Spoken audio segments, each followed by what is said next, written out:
This is the Your Career Story podcast, and you're listening to episode 27, Facelift Your Personal Brand with these 3 LinkedIn bio tips. Welcome to Your Career Story podcast, a show that's designed for rockstar professionals looking for that extra booster shot of confidence in their careers. Whether you're trying to get clarity on a job transition, want some work-life balance inspiration, or need a strategy to snag that promotion or raise, this podcast is for you. I'm your host, Jenna Viviano, ex-Wall Streeter turned startup junkie who now coaches hundreds of clients, empowering them to take back control of the job search and land their dream job. So sit back, grab a glass of wine, and prepare yourself for your weekly boost of career confidence.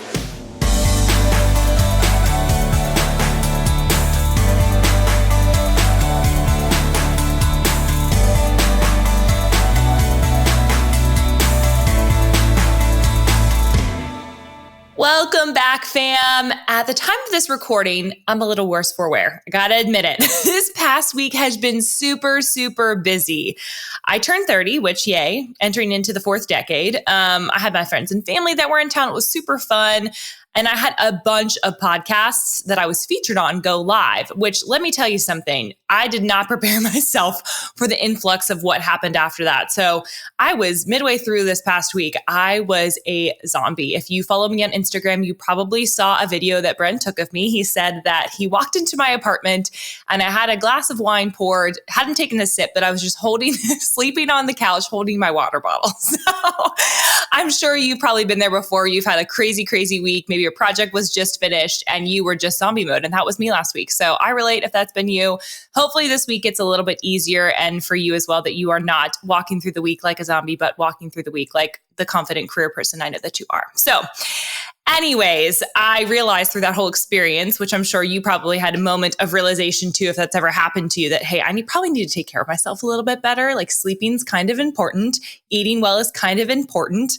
Taking time for myself is kind of important. And I started to have a little bit of this mindset shift away from creating a life that, which by the way, I created my own business, so I should be able to figure this out, right? It's so hard. So if you're in a corporate 9-to-5, I understand how hard it is. And it's hard for me, even though I own my own business. But I oftentimes let life squeeze into the nooks and crannies of work versus the other way around, where I should figure out life first and then fit work into that. And so as much as I can, I'm trying to do more and more of that. And so really focusing on myself, I'll be doing more of that journey, my health journey. So if you're ever interested in that, I won't be probably posting it on LinkedIn. I'll be much more posting it on Instagram. So if you follow me there, check it out. And if you're on that journey too, please let me know, because we all need some community when we're going through things like that, where we're trying to shift a total different lifestyle, which it is hard work. But just wanted to tell you a little bit about what's going on with me in my world right now. But specifically, if you're interested in hearing more of my teaching or hear more of my story, or just figure out some new cool podcasts to check out, you need to check out some of the podcasts that I was on as of late. So number 1, I was on Stephanie Mae Wilson's Girls Night podcast, where I was actually talking about nothing career related, talking a little bit about my identity and my career, but mostly I was talking about singleness. And that was on her episode number 75. So Stephanie Mae Wilson, Girls Night podcast, singleness, episode 75. I was also on Jordan Rayner's podcast, which is The Call to Mastery. It's an amazing new podcast that just released. And I'm talking about faith at work. And so we're having a really great conversation. It was super fun to tell a little bit more about my testimony, my story of coming to faith, working on Wall Street, and then also my theology around it, kind of moving forward in the world, and what I really think that Christians should be thinking about faith at work. So that was episode number 6. So he is a brand new podcast. You should definitely check it out. I was also on Jenna Kutcher's Goal Digger podcast, which if you are a lady, and some men too, you probably follow her on Instagram. And if you don't, you should. And she has an amazing podcast that talks about all things with business and life and just achieving goals. And so I got the opportunity to share about my love of LinkedIn, which we're going to dive deep into today. So that was episode 301. That girl has a ton of content. And she, quite frankly, is the real deal. You never know when you meet somebody in real life or over the phone or in person versus their like social media presence. She is one and the same. She was awesome, super cordial, promoted me. She was just very gracious. And I love getting to work with her and share more with her community. So if you found me because of her, welcome.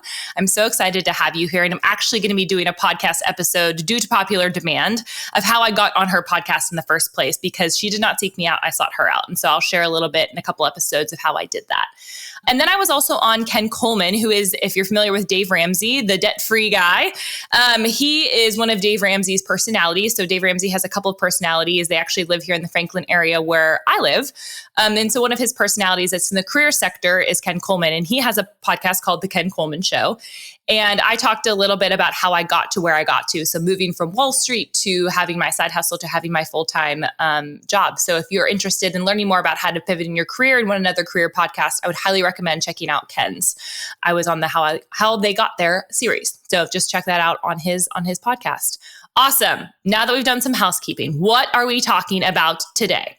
Well, my friends, we are talking all about building your personal brand using LinkedIn. Now, I've covered some of this before. If you've listened to Jenna Kutcher's podcast, I've talked about some of these things, but I'm going to go a little bit deeper, specifically on the bio or the About Us section. So that is a section that is right below your name, right below your headline. And it's kind of like the place for you to tell your story, but everyone kind of pauses there and either doesn't finish it or uses some crappy bio that makes them look like a professional robot or like their comms team put it together. No offense to comms teams, but they don't sound very personable.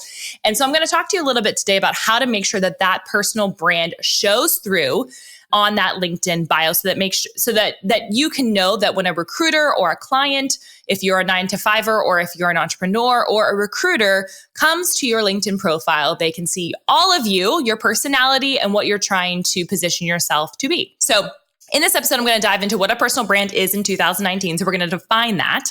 I'm going to explain what the bio of LinkedIn is and why it's actually important. We kind of touched on it a little bit.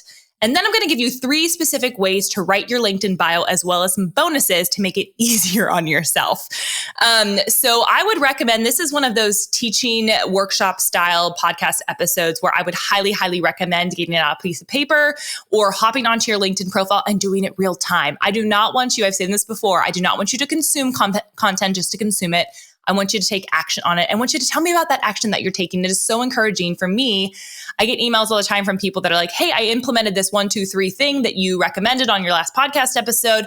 And I'm now getting people who are reaching out to me on LinkedIn, or I'm getting people who are reaching out to me, interested in like working with me. So it is so exciting for me to hear that. So if you are doing the action steps, which I highly recommend, there is no use consuming content without providing action, let me know. Message me on LinkedIn, message me on Instagram. I love hearing those stories and I would love to share your success because I celebrate with you in that. So if you're interested in a more in-depth yet easy peasy way to write and finish your LinkedIn profile, you're definitely going to want to get on the waiting list for this new course that we are launching. It's actually our first full course that we're going to be launching. It's called LinkedIn by Lunch and we're launching it on November 4th, 2019. So in just a couple of weeks, we're going to open up the floodgates. Is that the right word? I don't even know. We're going to open up enrollment so you can get into this LinkedIn by Lunch. And so the goal is for you to polish your profile, attract your dream career, but then you're going to finish it really quickly. I create a very simplistic process to get you from not really having much in your profile or having a very just disjointed profile to having something that's polished, clean, and will attract the right types of people to your profile. All right, sounds good? So the way to do that is you can actually jump onto www.jennaviviano.com/LinkedIn to get on the wait list for that. You do not want to miss it. We're actually going to only offer it for a week in November, and then we're not going to release it again until 2020. So if you are planning to jump into January and want to find a new job and you're just kind of waiting for the holidays to simmer, you're going to want to do this in the background because you don't want January to hit and everything in life is working. You know, you're working out more, you have all these goals, and you should have been doing probably some of this work, in December and November to get yourself ready for job search January, because it's a real thing. Companies start hiring then. So make sure that you're getting your LinkedIn prepared. And this course is designed to help you do that. All right. Enough of that. Are you ready to jump into the meat of today's episode? I know that I am. So let's first start by talking about what is a personal brand. Personal branding, at the very least, I looked this up on Wikipedia. So some people don't like Wikipedia. I love Wikipedia, so judge me if you will. But personal branding is the practice of marketing people and their careers as brands. It is an ongoing process of developing and maintaining a reputation and impression of an individual, group, or organization.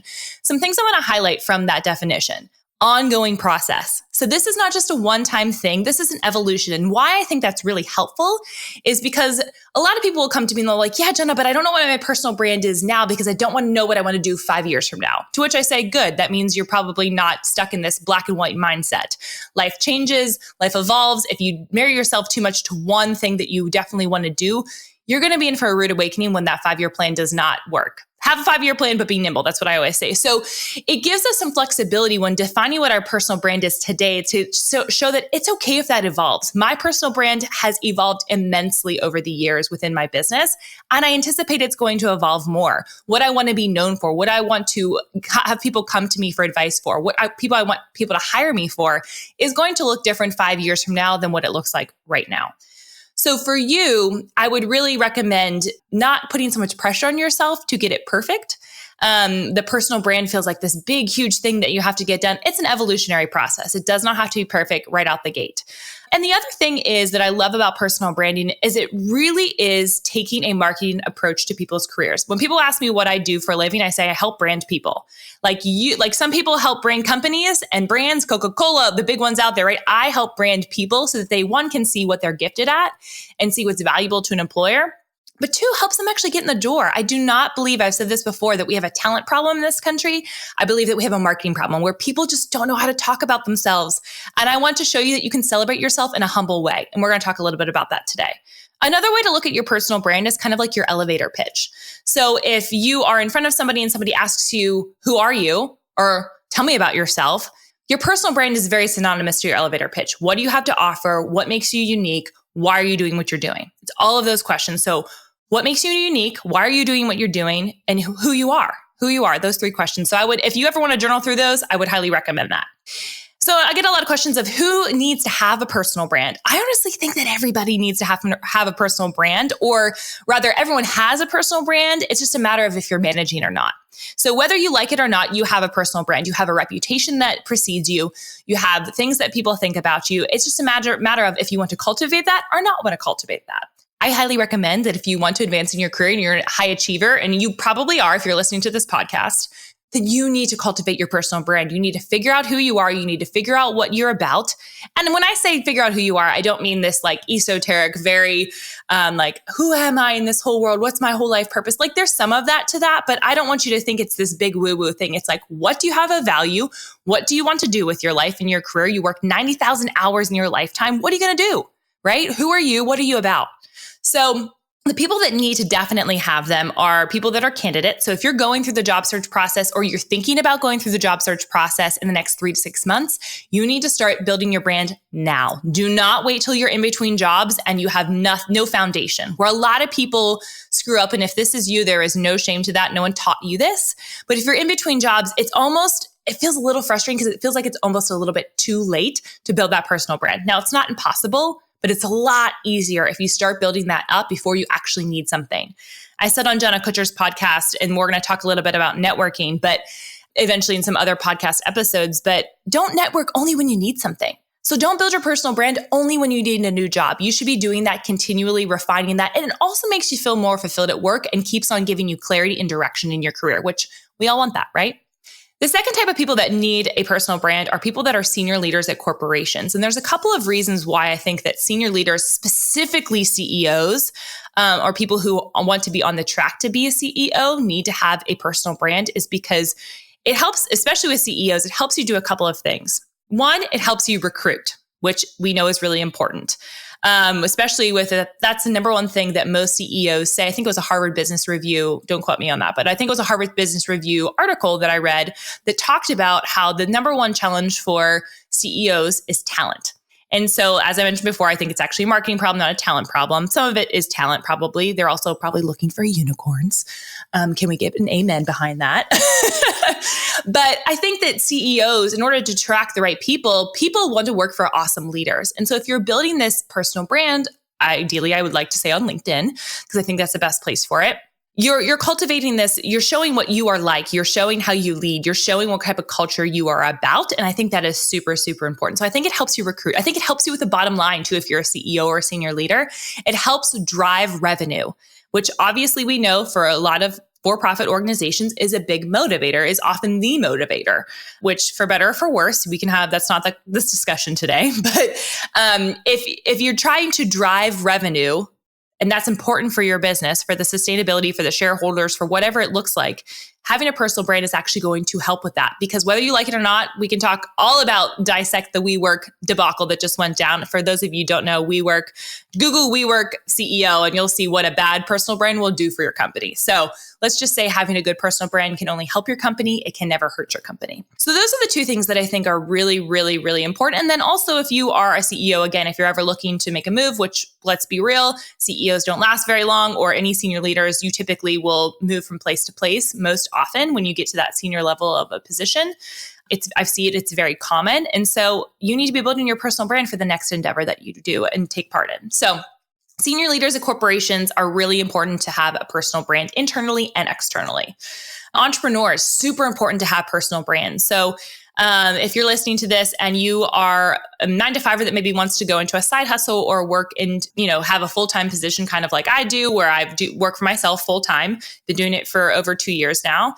So I would recommend that entrepreneurs absolutely need to have a personal brand if you are the person who is like the face of your company. So my company name is technically Viviano Media Company, but it's me, right? I'm the face of the company. And so I need to make sure that my personal brand reflects that on my website with the content I'm producing, because not only does it help me drive revenue and find clients, it also helps me position myself as an expert in the industry, which is people want to hire experts. And so the same thing holds true for candidates, for senior leaders, for entrepreneurs or thought leaders. So if you're thinking about owning a business, you need to be a thought leader. You need to be somebody who's building their personal brand. One of my favorite people who does this really, really well is Sarah Blakely. So if you know Sarah Blakely, she is one of my entrepreneur crushes, her and her husband, actually. I think they're amazing and really funny, and they've done a lot in their life and had a family and really prioritized that, and they're great. But she is the CEO and founder of Spanx, and she never got funding for it. She completely did it. She's a scrappy woman and a hustler, and she's funny, and she really showcases her personal brand on Instagram, I find. So that's another place to do it. But if you ever want to check out somebody, a CEO or a senior leader who has a really great personal brand, Sarah Blakely, in my opinion, has one of those.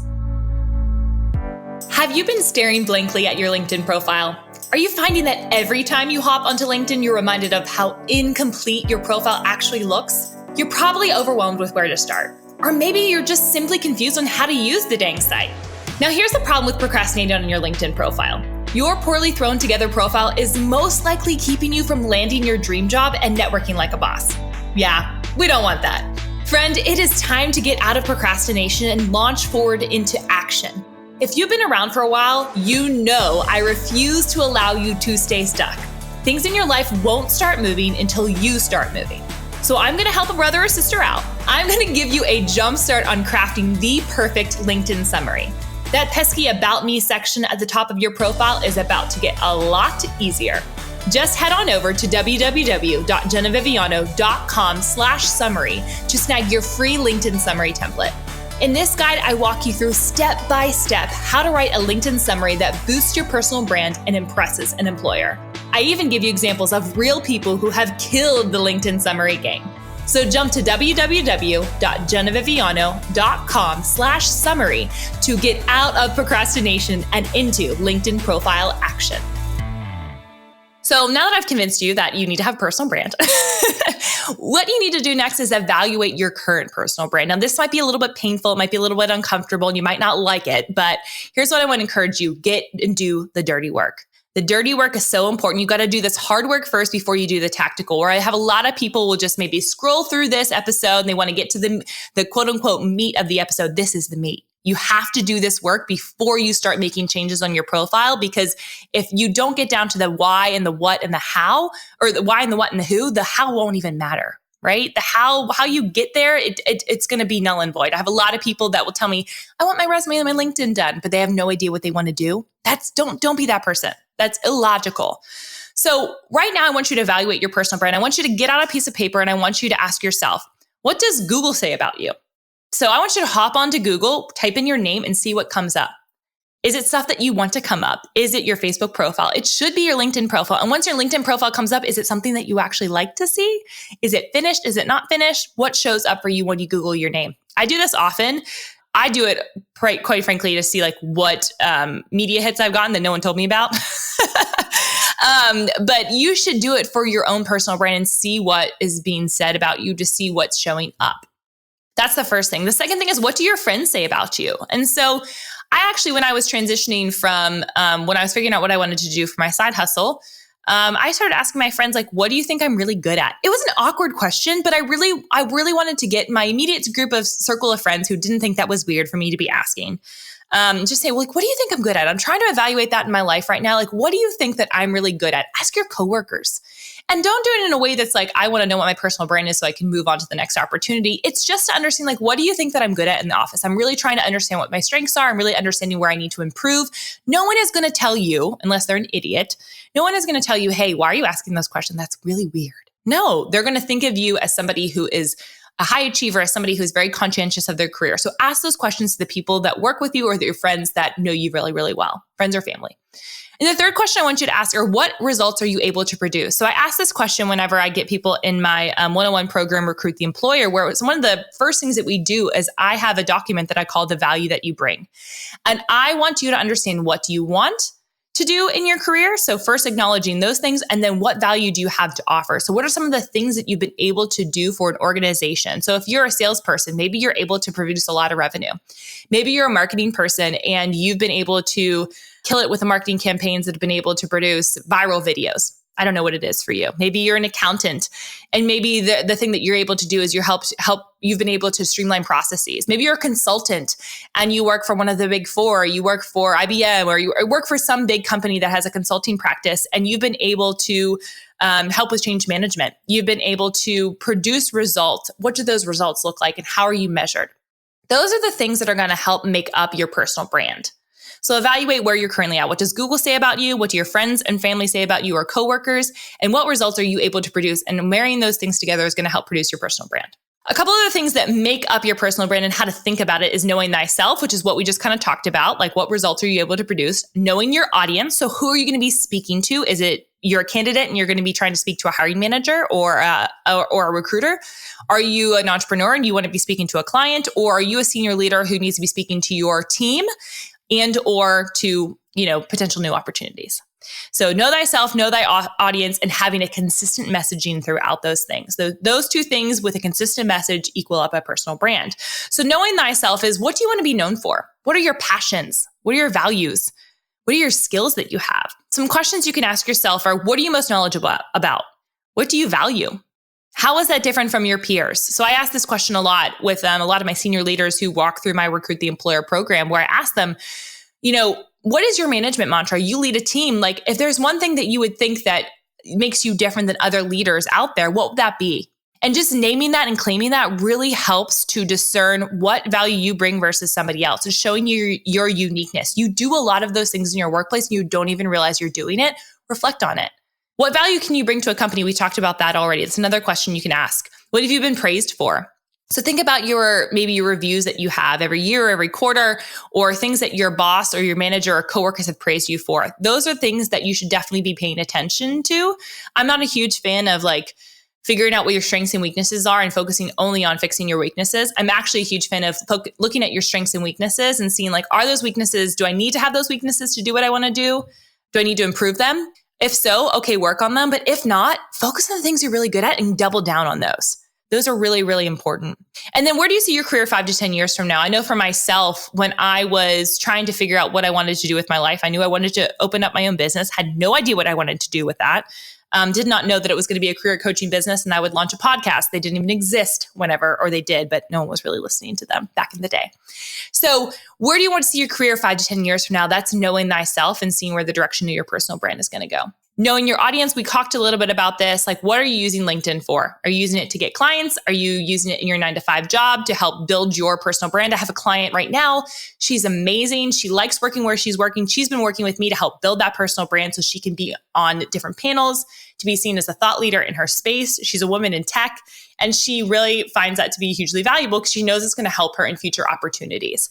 So for you, if you see yourself as a go-getter, think about ways. It's not just about finding the next opportunity. It's about getting promoted within. It's about improving yourself. It's about getting exposure to other organizations and other types of people. Ultimately, if you're in a 9-to-5 and you're looking to use LinkedIn to transition a job, you need to think about one of these 3 things that you're able to do for a company and what you're planning to do for another company in the future. You're either going to make a company money, you're going to save a company money, or you're going to make someone's life easier. I have never heard of a job, whether nonprofit, for profit, that it doesn't do one of those three things, if not all three. So think about it for yourself. Do you make a company money? Do you save a company money? Or do you make someone's life easier? And then specifically if you're an entrepreneur, if you're using LinkedIn, which I use LinkedIn for this, is to market yourself, essentially, market your company, market your brand. I would focus on showcasing what kind of transformation is your audience seeking. What are they looking for? And it's not just, they're not looking for a service. They're not looking for A plus B. They're looking for transformation. How are you presenting that to them? And another way to think about it is how are you getting them, where are they stuck right now and how are you going to get them unstuck? So thinking about your business and what you have to offer from those terms helps to brand yourself in a better way. And then always, I think with a personal brand that we don't talk about enough and I think is so relevant on LinkedIn is the personality.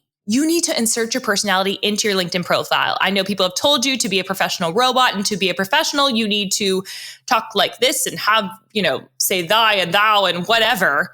No, please don't act like that. Please show your personality. If you look at my profile, I'm smiling. There's color on my profile. I have personality. I write like I talk. You're never not going to know that I have a personality underneath all of the things that I'm spewing. That's good knowledge, right? So I want for you to yourself to think about how are you showing up? Even if you're in a 9-to-5, I did this when I was in a 9-to-5 and I do this for my clients who are in 9-to-5s. It is okay to show that you have a personality because newsflash, when you get into the office, you have that personality. You come to work as a whole person. Hopefully you don't compartmentalize. So make sure that you're presenting yourself as that full person.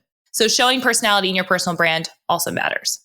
All right, now that we've covered everything about a personal brand that we could talk about in this specific section, I want to move on to the bio section specifically, which is what we're talking about today, right? Facelift your personal brand with these 3 LinkedIn bio tips, because I really do believe that the LinkedIn bio, LinkedIn summary, the About Us section is really, really important to help market ourselves, to help build that personal brand. It's the first place to do it.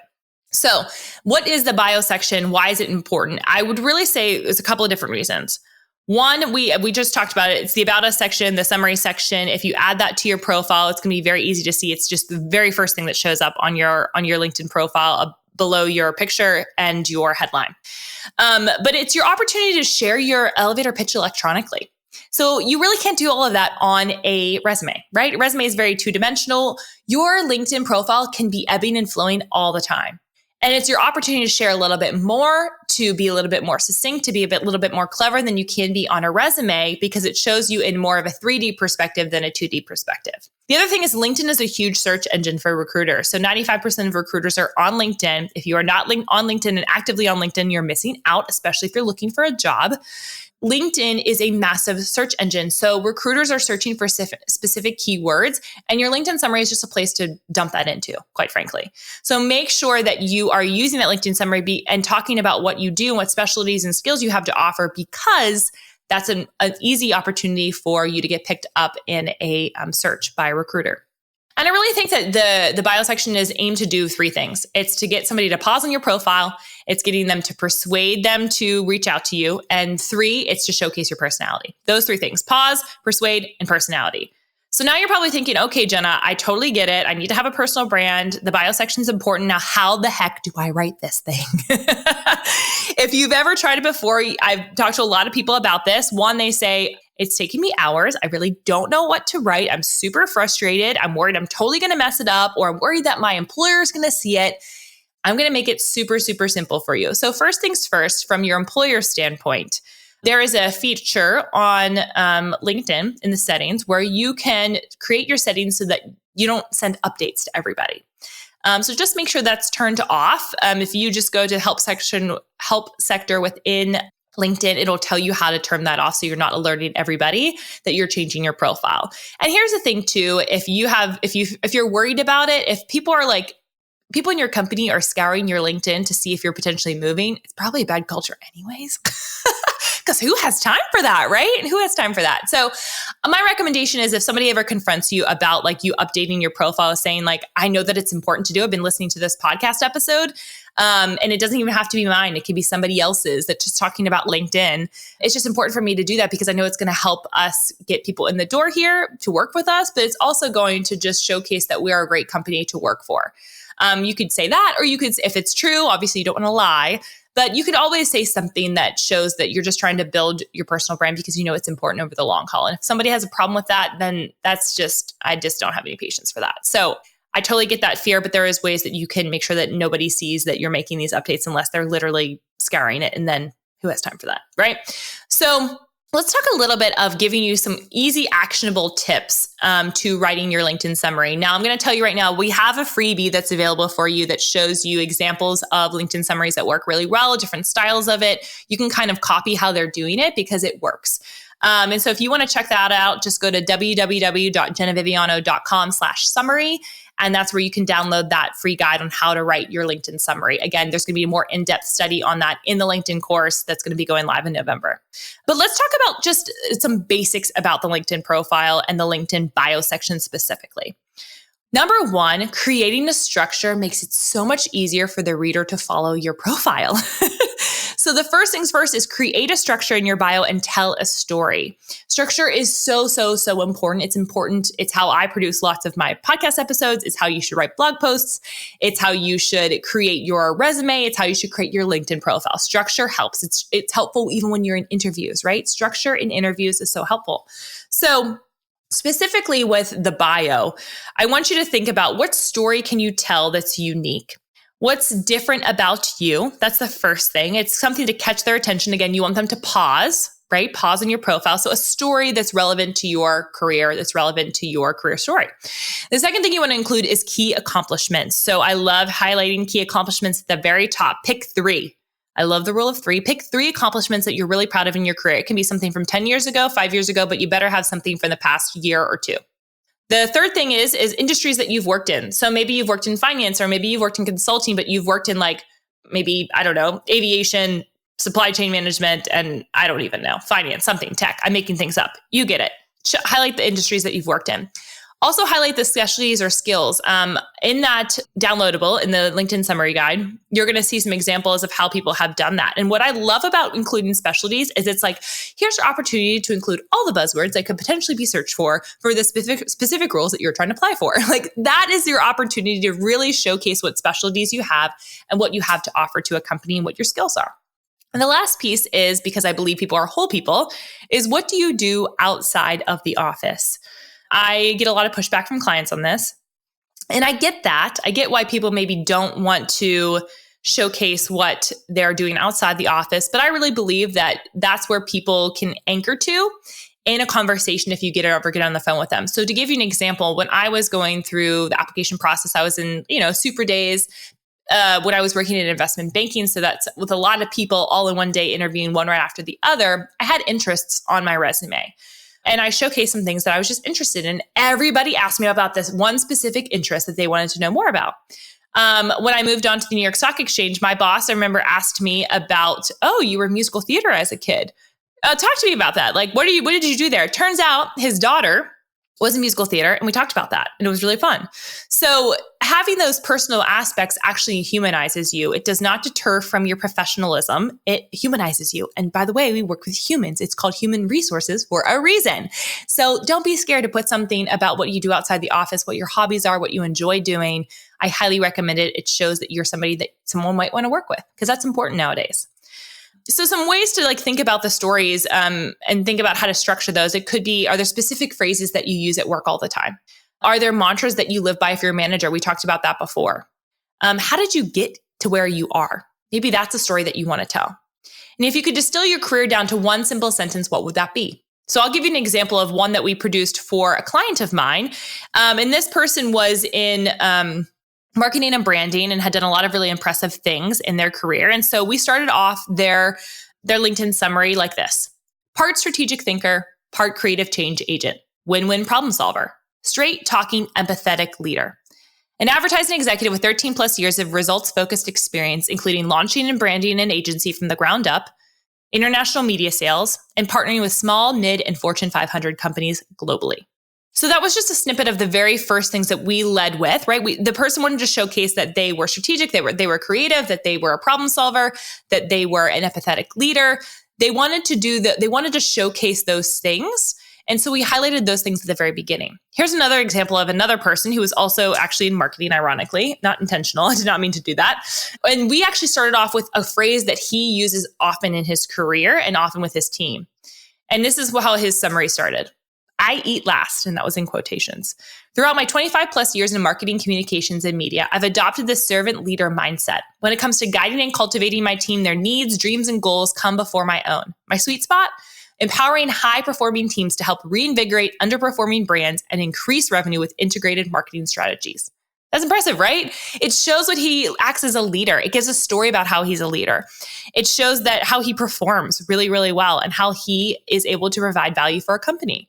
And so I would love if you did this for yourself. If you just thought about what are some phrases that I use. I love the storyteller portion more than the original one that I showcased, just because it just personalizes you, especially in a senior leadership role. This guy's been in the industry for a long, long time. It showcases that you're able to distill it down and really synthesize, like, this is what I've been able to do, and I'm really proud of that. There is no shame in that. So the first thing, again, is structure and tell a story at the first part of your LinkedIn profile bio. The second thing is highlight skills that are searchable. We briefly talked about this. So again, think about, I heard this phrase recently. It said, think of LinkedIn as a search engine disguised as social media. I love that, right? Some ways to think about your, what words to include in that specialty section. So again, this will make more sense if you download that PDF. You can visualize it. You can see what I'm talking about of what the specialty section looks like. But especially if you're applying for a bunch of jobs, I would look for like 3 jobs that you really, really want. I would take those job descriptions and I would use word cloud. So you can go to wordcloud.com. I think it's .com. And we'll put that in the show notes so we can make sure that we have that in there. But use word cloud where you just dump all that in there and see what words pop out. See what are the common things that those jobs are describing, and make sure you put that in. Make sure that's included in your specialty section. I think this is a totally appropriate place to put technical skills as well. So let's say that you are in software, or if you're in maybe marketing, you use specific CRM systems, or if you use specific programs, whatever that may look like for you in your career, what's important to your job, highlight those technical skills.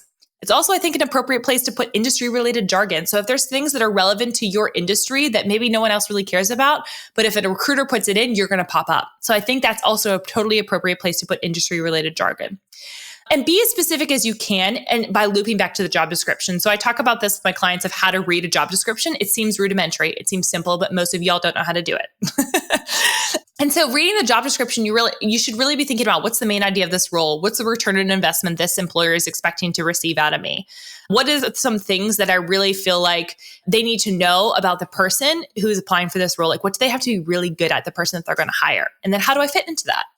And so when thinking about the highlighting the skills that are searchable, loop back to that job description as we discussed. It's really, really important. So for the gentleman that we just used the example for, where he said, I eat last, here's some of the specialties he included. And we looked at different job descriptions that he was looking at or wanting to potentially apply for. And it said omni-channel marketing strategy, go-to-market strategies, customer experience, digital marketing, keynote presenter, company spokesperson.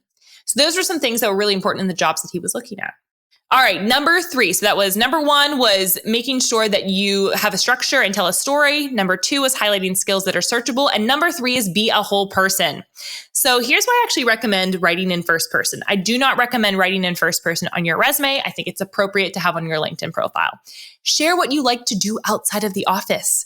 It is okay to share those things. And I would love if this be the opportunity where you can showcase that personal brand, showcase your personality. And then that last thing is like, invite someone to connect with you. So have a call to action at the end of your profile that's going to entice somebody to reach back out to you. So some people talk about how they love their animals, that they are maybe involved in a certain athletic group, maybe that they listen to specific types of podcasts. Maybe that they talk about how they talk about their family a little bit. That is totally fine and totally relevant. And then at the very end, I think it's also appropriate for you to say, if you're interested in learning more about my experience or would like to connect with me, I'm open to meeting new people. So connect with me here on LinkedIn. I would love to meet you. So what that does is it allows you to showcase that you are an open networker. You're somebody who is interested in getting connected with people and having maybe conversation. And so always have a call to action at the end of that. Now, if you are an entrepreneur and you have like a freebie, or if you have a business I would recommend looking at Jenna Kutcher's profile. I redid her LinkedIn profile to include a lot of those call to actions. And you can look at my profile as well, which has a little bit more of that, more like showcasing the different call to action. So you can get connected on my podcast. You can listen to my, get on my email list. And there's more things that are more focused from a sales perspective than if I were to be doing something different. So, all right, guys, those are just 3 little tips to help get you moving in the right direction. Again, I would highly, highly recommend downloading the freebie. It's going to be a lot easier to visualize. Hop onto LinkedIn. And you should re-listen to this episode perhaps while you're on LinkedIn to see what I'm talking about. So go to www.jennaviviano.com/summary to get that guide. But this really should only take you an hour max. I want you to take some time to brainstorm. I want you to then organize that brainstorm and prioritize what's most important to showcase. Don't overthink it and hit publish. It does not need to take you a long, long period of time to get this stuff done. And I really have faith in you that you can iterate it over time. It does not have to be perfect. You just have to have something up. It does not have to be perfect. You just have to have something up. So I hope you heard that. It is okay to have it like that. So go and get something done. Don't just listen to this. Schedule it in your calendar. If you can't do it right now, put it in for the end of the week. Put it in for the beginning of the week. Put it as the hardest thing that you have to do in your day. If it feels like the hardest thing you have to do in your day, schedule it first in the day. But it's definitely necessary for you to build your personal brand over time and not just when you need a job. And then if you do need a job, you need to do this ASAP. And when you get it done, honestly, you're going to feel freaking amazing. So why not get it done, right? So I would love to hear, what is your biggest takeaway from today's episode, friends? Are you thinking about how you're going to define your personal brand? I hope that you guys are going to do that. Think through those questions. They're super important. Or have you started riffing on LinkedIn and thinking about how you're going to do that? I would love if you reached out to me on LinkedIn and tell me what your biggest takeaway was for this episode. All right, friends, next week we are going to be talking about out-of-the-box ways to get the job to find you instead of scouring through job boards. I think if you're going to make a job change in the next 3 to 6 months, you definitely do not want to miss this. All right, friends, until next time. Hey, y'all, thanks so much for listening to Your Career Story podcast. I would love to get to meet you. And there are a couple of ways that we can connect in between episodes. First and foremost, I love my LinkedIn. Second is via Instagram. And third is over on my website. I actually have a special spot just for you full of fun, free resources. So all you have to do is go to www.jennaviviano.com/resources. Super simple, for a bunch of freebies that will help you boost your career. Hope to see you next week.